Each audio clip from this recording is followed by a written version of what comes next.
Good evening, viewers. You're watching Mission 2024. I'm Preeti Chaudhary. Let me quickly take you through the headlines.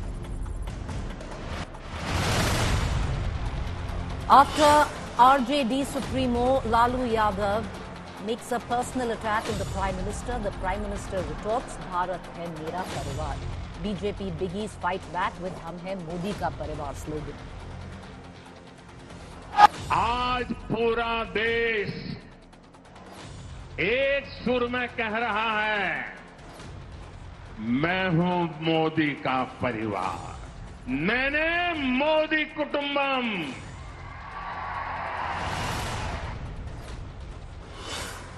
3 days on, no arrest made in the IED blast at Bengaluru's Rameshwaram Cafe. NIA takes over probe suspected link to Bengaluru cooker blast in 2022. Supreme Court rebukes Udhyanidhi Stalin over his eradicate Sanatan Dharam remarks as Stalin Jr. abuses his rights and warns him of his role as a minister.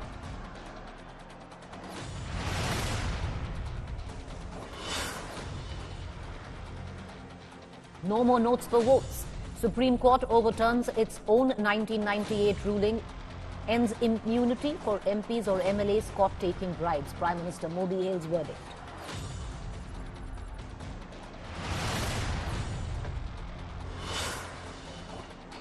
Big setback for the Aam Aadmi Party. The top court asks Aam Aadmi Party to vacate its party headquarters and look for an alternative plot, says AAP encroaching into land for Delhi courts.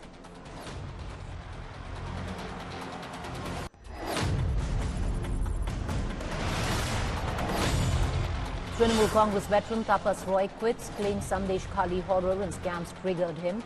Roy says he might consider joining BJP if approached.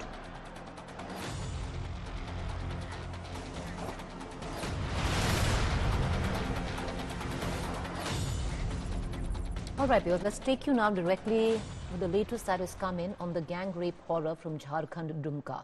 What transpired would shake the nation's conscience. It happened on our watch. She was a Spanish tourist touring with her husband, a biker, and she was gang raped by 7 men. In all probability, you've already seen that video viraling on social media. And if you're an Indian today, we all collectively should hang our heads in shame. The gang rape that has sent shockwaves across the nation and the globe, where a Spanish tourist who was on a world bike tour with her husband and took a pit stop in India's Jharkhand's Dumka. She was gang raped by a group of 7 men during this particular stop in Dumka.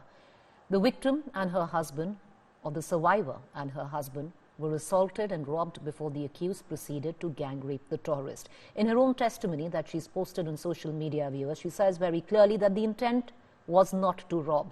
There was only one intention where these 7 men were concerned, and that is to gang rape her. All 7 took turns to rape this tourist who was in India, whose security was our business. While 3 accused have been arrested and now sent into judicial custody, the 4th accused image has been released by the couple and the hunt for him continues. Meanwhile, there are 7 in total. The woman has, of course, undergone an entire medical checkup. She's right now in police protection with her husband. Her husband was also badly beaten up in this.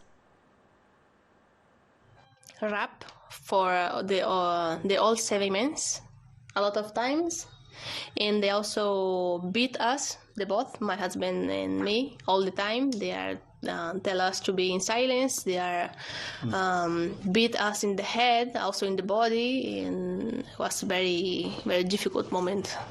Thank you for a lot of time for the government, Jankar.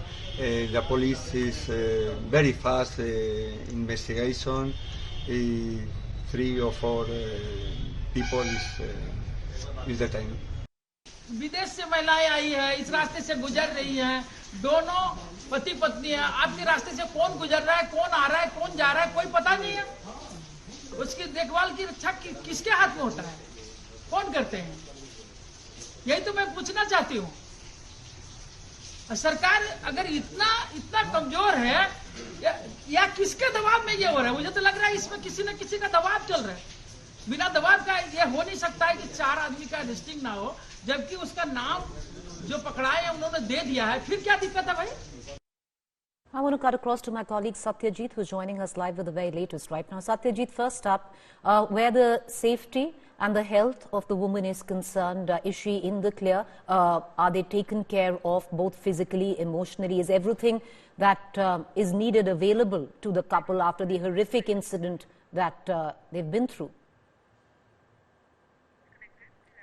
All right, we're going to try and get Satyajit back with us. Satyajit Kumar would be joining us from Dumka, where this incident has taken place. What I'm going to do, viewers, once again, listen in to this woman and her husband after the horror that they have been through. And horror is a cliche when you use it here. Gang raped by 7 men and still coming out and suggesting and saying that, she's posted on her own social media handle that this is not so much about India. It's about the incident that she's been through, which happened in Dumka. But having said that, it's a shame, collective shame, where our country is concerned, because these were tourists and it happened, viewers, on our watch. Listen in once again to the survivor and her husband. Rap for the all 7 men a lot of times, and they also beat us, they both, my husband and me, all the time. They are tell us to be in silence. They are beat us in the head, also in the body, and it was very, very difficult moment. All right, let's connect back to Satyajit Kumar, my colleague, joining us for more on this story. Satyajit, horrific incident that has taken place. But first up, my first question, is the survivor and her husband taken care of? Do they have all that they need?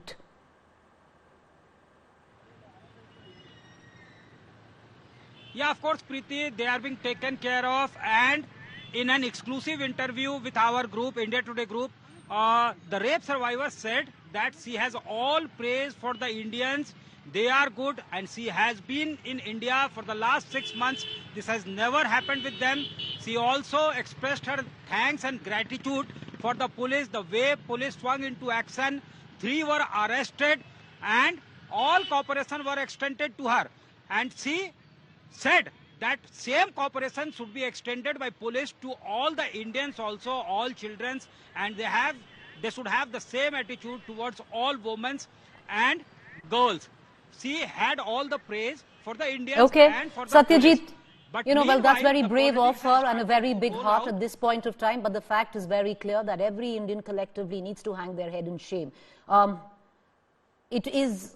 We need to be ashamed. It is a matter of us being humiliated of what has really happened. But Satyajit, I want to get you back into the conversation, and I want to ask you again, in terms of the arrests that have been made, there have been 7 that this brave woman has accused of rape. Now, out of that, what we have been given to understand, only 4 have been taken into custody, 3 are still at large.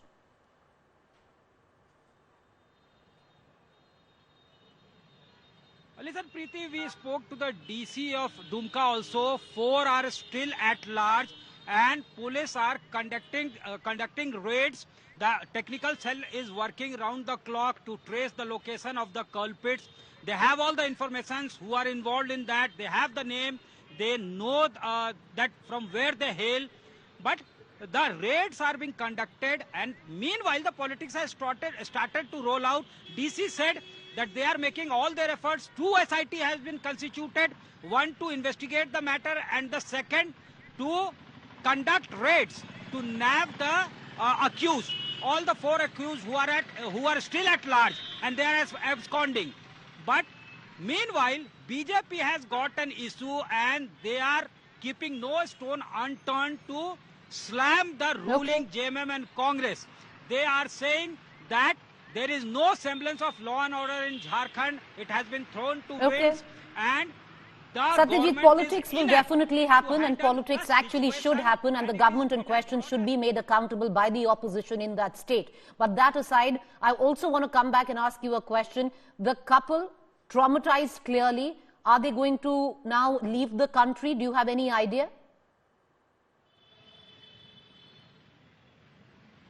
No, she is still in Dumka, and what are the plans, we don't have any idea, and she has not discussed or revealed it with us.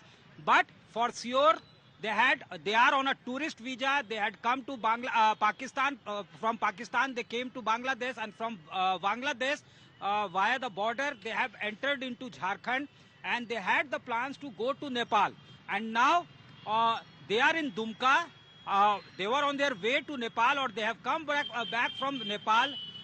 The rape survivor has not revealed it, but clearly she is traumatized. The way she discussed how the ordeal was perpetrated on her, and it continued for a long time. Several times she was subjected to the same treatment. They were beaten also, and she, from the face, it can be read that she was feeling a bit shattered. But the way they have got the cooperation from police, that has brought some solace, some comfort to the couple. All right. Also a matter, like I said again, bears of deep humiliation for each one of us. It happened on our watch, and there is no denying that. She might have the grace to say that it's not all Indians, it's not India. She's been there, she likes the country, which is very graceful and magnanimous of her. But this is on us. Thank you, Satyajit, for joining us. With that latest report, we're going to come back to you for more updates on that story. Meanwhile, let's quickly cut across on the big news that came in from the courts today. No more notes for votes. A big judgment by the Supreme Court right ahead of the Lok Sabha polls this year. The top court of the country, in an unanimous judgment, ruled that lawmakers are liable to be prosecuted if they receive bribes for votes or speeches in the House. The Supreme Court, overruling the judgment in the 1998 case, said that bribery is not protected by parliamentary privilege and that legislators taking bribes to vote or speech inside House is absolute. The court also said that immunity given now is only for free exchange of ideas in Parliament, and that members in the House must be free from fear and favour from outside influences. We hold that bribery is not protected by parliamentary privilege for the following reasons. The words anything and any, when read with their respective operative words, mean that a member may claim immunity to say as they feel and vote in a direction that they desire on any matter before the House. These are absolutely outside the scope of interference by the courts. The wide meaning of anything and any, read with their companion words, connotes actions of speech or voting inside the House or committee, which are absolute. The phrase in respect of applies to the collective phrase anything said or any vote given. The words in respect of means arising out of or bearing a clear relation to. This may not be overbroad or be interpreted to mean anything which may have even a remote connection with the speech or vote given. We therefore cannot concur with the majority judgment in P.V. Narasimha Rao.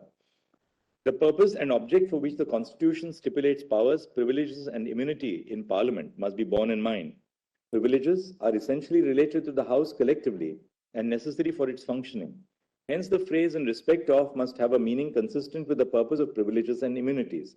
Articles 105 and 194 of the Constitution seek to create a fearless atmosphere in which debate, deliberations, and exchange of ideas can take place within the Houses of Parliament and the state legislatures. For this exercise to be meaningful, members and persons who have a right to speak before the House or any committee must be free from fear or favour induced into them by a third party. Members of the legislature and persons involved in the work of the committees of the legislature must be able to exercise their free will and conscience to enrich the functionings of the House. This is exactly what is taken away when a member is induced to vote in a certain way, not because of their belief or position on an issue, but because of a bribe taken by the member. Corruption and bribery of members of the legislature erode the foundation of Indian parliamentary democracy. It is destructive of the aspirational and deliberative ideals of the Constitution and creates a polity which deprives citizens of a responsible, responsive and representative democracy.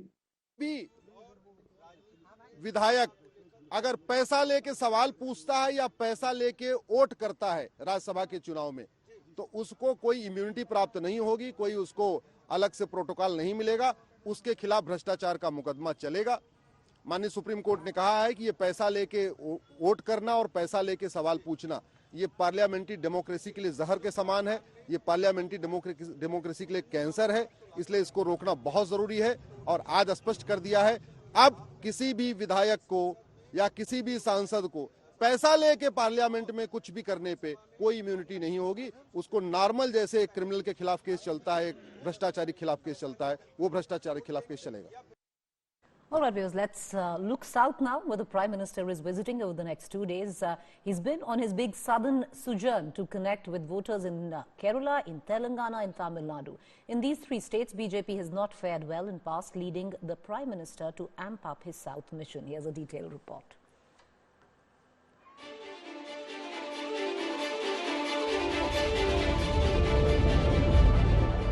Prime Minister Modi officially kicked off BJP's election campaign in January in Kerala's Thrissur with a rally of over 2 lakh women.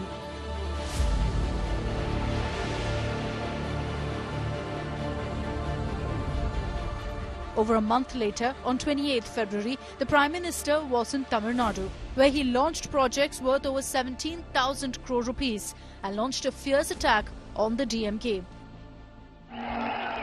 Tamil Nadu में कई अखबार हैं, कई TV channel हैं जो इन खबरों को छापना चाहेगी, दिखाना चाहेगी, लेकिन यहां जिस प्रकार की सत्ता है वो उनको ये नहीं करने देगी। लेकिन उसके बावजूद भी हम तमिलनाडु की सेवा में कभी रुकेंगे नहीं, विकास के कामों को अटकने नहीं देंगे। ये सारे जो प्रोजेक्ट मैं आज लेके आया हूं, ये दशकों से यहां के लोगों की मांग थी। आज जो यहां सत्ता में बैठे हैं, वे लोग उस समय दिल्ली में बैठे थे, सरकार चलाते थे, ये डिपार्टमेंट चलाते थे, लेकिन उनको आपके विकास की परवाह नहीं थी। भारत सरकार के प्रयास से आज तमिलनाडु में आधुनिक कनेक्टिविटी एक नई ऊंचाई पर है। On Monday, the Prime Minister was back in Tamil Nadu's capital. It's clear that to achieve its target of 370 seats, the BJP is focusing big on the south. Earlier on Monday, the Prime Minister was in Telangana's Adilabad.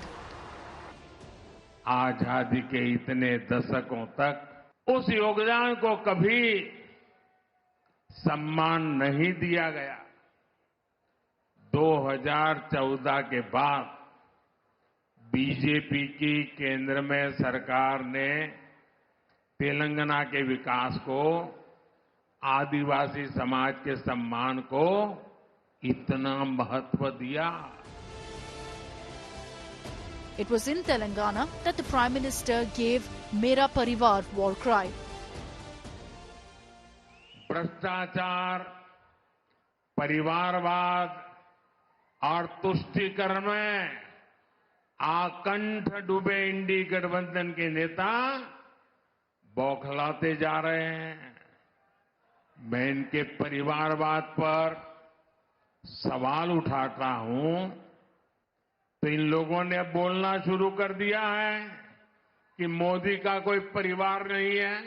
मेरा जीवन खुली किताब जैसा है, और जब मैंने अपना घर छोड़ा, एक सपना लेकर के चला था, देशवासियों के लिए जीऊंगा। मेरी पल पल की खबर देश रखता है, और कभी मैं रात देर तक जब काम करता हूं और खबर बाहर निकल जाती है तो देश से लाखों लोग मुझे लिखते हैं, बताते हैं कि इतना काम मत करिए, कुछ आराम करिए।